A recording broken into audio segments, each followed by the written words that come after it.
स्त्री झील सासू और ससुर समस्त को घरे बंद करदेला निजे ज्वाई पुओ घर को निआरे पोड़ीला।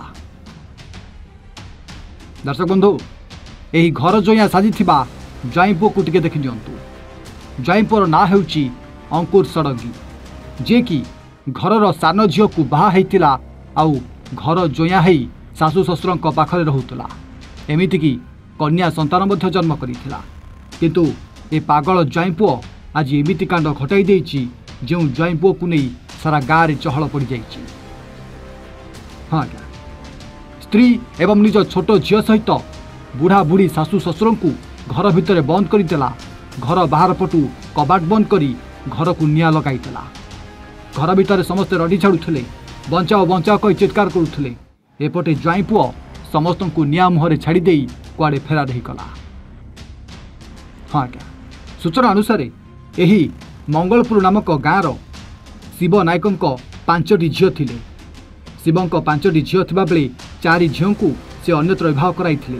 किंतु सान झील को केउंझर जिला शंकरापसी गाँवर यह अंकुर षडंगी सहित बाहा कराइथिले। पुओ नथिबारु सान झील और ज्वाई तांको सहित मंगलपुर गाँव में रही आसुथिले। आ ज्वाई पुओ अंकुर षडंगी तांको घर जोया ही रही आसुथिले। किंतु रातिरे हठात ही ज्वाई अंकुर मद पी मद निशारे घर को आसीथिला। घरे पाटितुंड करिथिला। परे खाई पी सारी अंकुर गोटे घरे शोइथिबा बेले तांको स्त्री 2.5 वर्षर झील आ सासू ससुर अन्य एक घरे शोइथिले। राति प्राय 11टा बेले अंकुर सासू ससुर शोइथिबा कोठरी रे सिकुली पकाई दिथिला आउ घर को निआं लगाई देई फेरार हो जाइथिला। परे पड़िसा घर लोक जेतेबेले परिवार लोकंको डाक शुणी घरे निआं लागिथिबा देखि घर लोकंको उद्धार करथिले। सेतिके बेले अग्निशम बाहिनी को डका जाइथिला एवं घर निआं को लिभा जाइथिला। किंतु सेतेबेले को आउ किछि मध्य नथिला। सबु किछि जळी पोड़ी जेमिति पाउंस हो जाइथिला। जाफଳରେ मदुआ घर जोया को रखी आज सासू ससुर एमिति अवस्था भोगुथुवा नै ए कथा सबुआडे चर्चा होउछि। हाँ तेबे एमिति एक अभाव्य घटना घटी केउंझर जिला चंपुआ थाना अंतर्गत मंगलपुर गाँव में। जो मंगलपुर गाँवर शिवरंक घरे घर जोया साजिथिबा ज्वाई पुओ अंकुर आज एमिति कांड घटाई देछि समस्त जीवन को निआं मुह को ठेली दे फेरार हो जाइछि।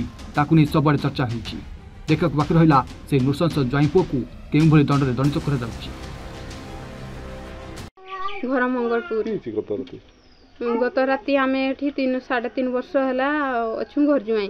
तो काली राति हूँ मो स्वामी पियापी करते रीता माने बेसी पियापी कर एमती झगड़ा झाँटी कले पिटामारा कले कर सारिकी से आम शुवा भितर बाहर पटू लगे देकी से घर जाड़ी पड़े। घरटा पूरा पोड़ी जाइए आउ जिनस पतर सब नष्ट हो जाइए। झीर ड्रेस पतर मो ड्रेस पतर सबकि सी कुआडे गला से कथा कही हेब नहीं कहीं आम जिते बड़े उठनु सी नथिला। काली मो सामान को घर जो हिसाब रे रखी थी आउ सी 3 वर्ष 350 वर्ष पाखापाखि रही आसते रही नहीं। काली माती करी आसी करी एकदम कड़ी झगड़ा करी छुआ मान के मारपीट करा तो छुआ जानी पारला बेला आमर बसारे जाइए से शोई पड़े। तो सी एमती झगड़ा झाटी करी काली चाबी मार दे करी सिकड़ी मारदेला मार दे करी आउ सी निआ चेकई देकर पड़ेला।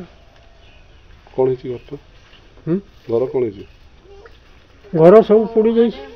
काली राति जुआईटा मद पीकर आसिक 9टा भितर झगड़ा नागिले बेलू हाँडी जिते भात हाँडी थी सब काची कुचा देते मु आसली बेलू आमर जो पाख पड़ोसी घर से पिंकू सी आसी से बुझाबुझी कले मु देखली भात हाँडी गुंडा सब काचिक पूरा कि करदे आम से बुझेले मु पलैली ଯାଇକରି ହଠାତ୍ ଶୋଇଲି ଶୋଇ ପଡ଼ିଲା ଭିତରେ ସେମାନେ ମୋତେ ଆମ ଘର ପାଖର ମୋ ଝିଆରୀ ଲାଗିବେ ସେମାନେ ରାତି 10:30 ବେଳେ ମୋତେ ଫୋନ୍ କଲେ ଯେ ଖୁଡ଼ି ଆସ ଆଉ ଗ୍ରିଲ୍ ଲଗେଇ ଦେଇଛି ତା ଚାବି ଆଉ ଖୋଲି ଦିଅ ଟିକେ କହିଲେ ବେଳକୁ ମୁଁ ଡରି ଡରି ବାହାରକୁ ଗଲି ବାଡ଼ି ପଟେ ଯାଇକରି କବାଟ ଖୋଲିଦେଲି ସେମାନେ ବାହାରକୁ ବାହାରିଲେ ତ ମୁଁ ତାପରେ ପଳେଇ ଆସିଲି ଆସିକରି ଘରେ ଶୋଇ ପଡ଼ିଲି ତାପରେ ଶୋଇଲା ବେଳକୁ ଠିକ୍ ହଠାତ୍ 11ଟା ବେଳକୁ ମୋର ନିଦ ଭାଙ୍ଗିଗଲା ତାପରେ ନିଦ ଭାଙ୍ଗିଲା ସମୟରେ ଚଟଚାଟ ଆବାଜ ହେଲା ତ ଝରକାଟା ଆମର ପର୍ଦାଟା ଦିଆହେଇଛି ବେଳକୁ ମୁଁ ଭାବିଲି କିଟା ଆଉ ଚଟଚାଟ କରୁଛି ଆଉ ଲାଇନ୍ ତାରରେ ଟିକେ ଟିକେ ବାଜି ଚଟଚଟ କରୁଛି ସେତିକି ବେଳକୁ ମୁଁ ଦେଖିଲି ପର୍ଦାଟା ଖୋଲିକରି ବେଳକୁ ନିଆଁ ପୁରା ଲାଗିଯାଇଛି ତାପରେ ମୁଁ ସେ ଝିଆରୀ ପାଖକୁ ଫୋନ୍ କଲି ଝିଆରୀ ଫୋନ୍ ରିସିଭ୍ ଉଠେଇଲାନି ତାପରେ ମୋର ସାନ ଯା ପାଖକୁ ଫୋନ୍ କଲି ସିଏ ବି ଫୋନ୍ ରିସିଭ୍ କଲାନି ତାପରେ ମୁଁ ହଠାତ୍ ଡରି ମାନେ ପୁରା ଦେହଟା ଥରି ଯାଉଥାଏ ତାପରେ ହଠାତ୍ ଉଠିକରି ଯାଇକିନା ସେମାନଙ୍କୁ ଘୁଡ଼ କବାଟଟା ମାରିଲି ବେଳେ କିଏ ହେଲା ନାଇଁ ଆଉ ଜ୍ୱାଇଁଟା ନିଆଁ ଲଗେଇ ଦେଇଛନ୍ତି ଘରଟା ସେଠି ଉଠେଇକରି ଆସିକରି ଆମର ଯେଉଁ ଝିଆରୀ ଘରେ ନିଆଁ ଲାଗି ଯାଇଥିଲା ସେମାନଙ୍କୁ ଆସିକରି କବାଟଟା ଉଠେଇଲି ବେଳକୁ ସେମାନେ କିଏ ହେଲା ନାଇଁ ଘରଟା ନିଆଁ ଯାଇଛି ବୋଲି କହିଲି ବେଳକୁ ସେମାନେ ସବୁ ଉଠିକରି ସେମାନେ ଦାଣ୍ଡ ପଟେ ଯାଇକରି ସମସ୍ତଙ୍କୁ ହଲାରେ ଡାକିଲେ ତାପରେ ଆମର ଯେଉଁ ଦମକଳ ଗାଡ଼ିକୁ ଫୋନ୍ କଲେ ସେମାନେ ଆସିକରି ନିଆଁ ନିଭେଇଲେ କିଏ ନିଆଁ ଲଗେଇଛି ବୋଲି ଭାବୁଛନ୍ତି ସେଇ ଜ୍ୱାଇଁଟା ନିଆଁ ଲଗେଇକରି ପଳେଇଛନ୍ତି ଆଉ ତାପରେ ଘରେ କୁକୁଡ଼ାଟା ଥିଲା କୁକୁଡ଼ା ଗଞ୍ଜାଟା ବି ଧରିକରି ପଳେଇଛନ୍ତି ଆଉ ଚାଉଳ ବି ଧରିକରି ପଳେଇଛନ୍ତି ଆଉ କେଉଁଝର ଜିଲ୍ଲା ପାଟନାରୁ କାମିନୀକାନ୍ତ ଦ୍ୱିବେଦୀଙ୍କ ରିପୋର୍ଟ ଏ ଓଡ଼ିଆ।